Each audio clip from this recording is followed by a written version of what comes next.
So intercession means when I go wrong, someone stands for me. Romans 8:33. Romans chapter 8 verse 33. Who shall lay anything to the charge of God's elect? It is God that justifieth. Next verse. Who is he that condemneth? It is Christ that died, yea rather that is risen again, who is even at the right hand of God, who also maketh intercession for us. Who also maketh intercession. So Jesus is our intercessor. An intercessor is one who stands up for you when you go wrong.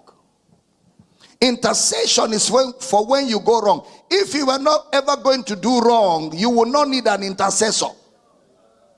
Jesus is your intercessor because God knew that you will go wrong. The assurance of salvation is based on God's faithfulness. Great is your faithfulness, O God, my Father. There is no shadow of turning with thee. Thou changest not, thy compassions, they cease not or fail not. As thou hast been, thou forever will be. Great is thy faithfulness. Great is thy faithfulness. Morning by morning new. All I have needed. Oh, glory. Great is thy faithfulness, Lord, unto me. He is faithful from generation to generation. So the assurance of salvation is predicated on God's faithfulness. Hebrews chapter 7 verse 24 to 25, PJ. Hebrews chapter 7 verse 24 to 25. But this man, because he continueth ever, hath an unchangeable priesthood. Next verse. Wherefore he is able also to save them to the uttermost that come unto God by him, seeing he ever liveth to make intercession for them. Give me the AMPC of verse 25. PJ, AMPC of Hebrews 7:25.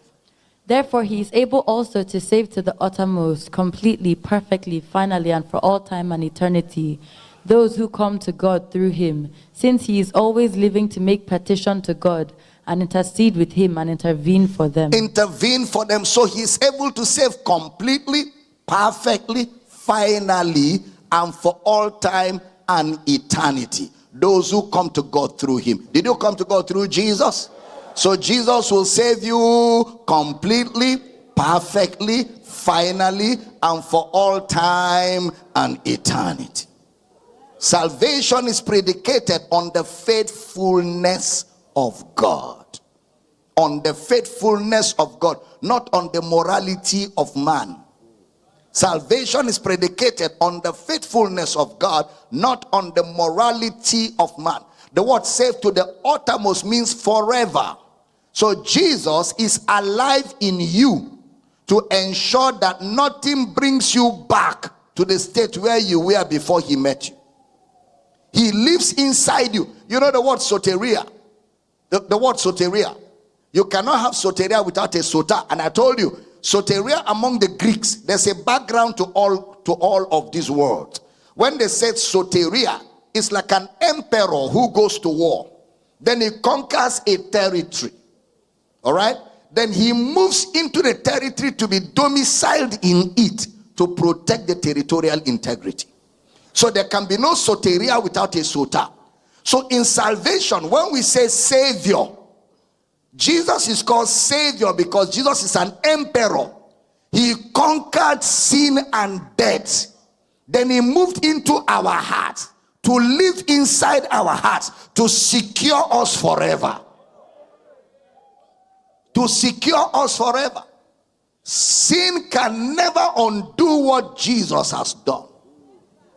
Kibata. Sin can never undo what Jesus has done in the believer. What Jesus has done is forever and ever and ever. He compares a man that is saved to a rock Whoever heareth these sayings of mine and doeth them is like unto a man that built his house on a rock, and nothing can make that house fall. Nothing can make that house fall.